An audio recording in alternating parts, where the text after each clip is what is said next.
I'm Tracie Guy-Decker. I use she, her pronouns.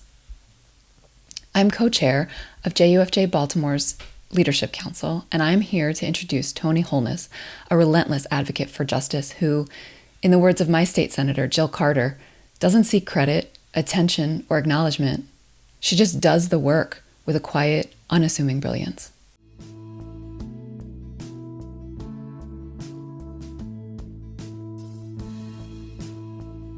When we use that word community, that means as much about individuals and how Toni is present and is always present for individuals, as well as the greater good. As an elder I look up to her. I look to her to educate me in areas that I am not well versed in. And she doesn't come across as being annoyed with that. She's happy to share. As somebody who's not a lawyer, she is so, as you said, like so ready and able to just break down really complicated things so that I understand it, not only well enough to sort of understand it for myself and whatever, but know it well enough to then lobby legislators and convey that information to JUFJers and our partners so that they can do that. To be a successful advocate, it is 10 times more important to listen than it is to speak. And that lesson has served me so well. It's allowed me to hear people and not just hear the words that they're saying, but to really feel what it is that they have experienced. I mean, certainly there were moments when we were in, difficult coalition meetings when folks were really expressing some strong feelings, and Toni's ability to have those people feel heard and to connect what they were saying to the work was just remarkable to me. She is determined to make sure that those people who have shared their experiences with her no longer are voiceless, and that instead these powerful entities that for too long have felt as if they could operate with impunity, that they are going to have to deal with somebody who is going to challenge them and force them to change. An officer actually had 10 days before they can be questioned if they are involved in an incident of excessive or deadly force.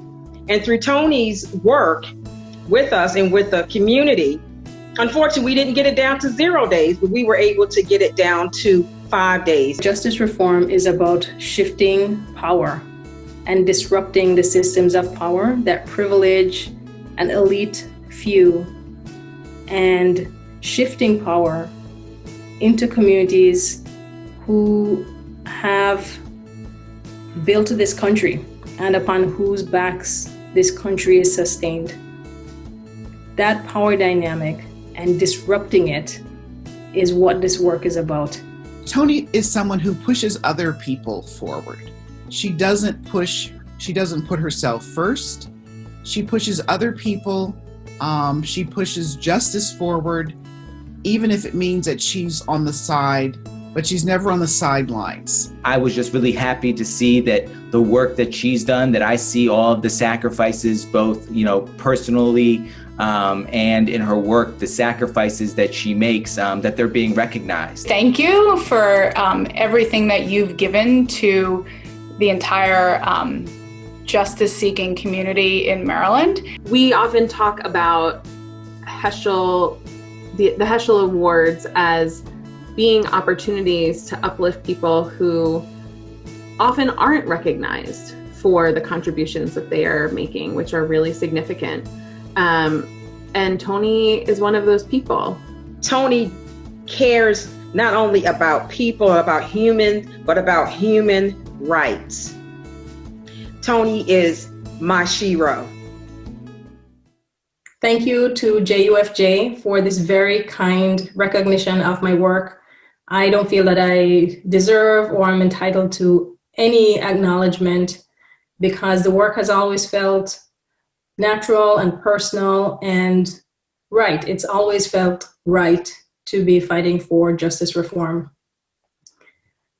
And in moments like this, I think it's important to ask ourselves not whether or not we deserve to be thanked, but whether we deserve the privilege of being in this fight and standing with and behind people who themselves have suffered injustice. And I feel privileged. I really do. I feel honored that I ever had the opportunity to stand with women and men who have themselves suffered injustice and are fighting from a very personal and deep place. That they've allowed me to be a part of their struggle has been a privilege. So I am thankful for this award, but more than that, I am really thankful that my life has been enriched by the experience of fighting with those folks.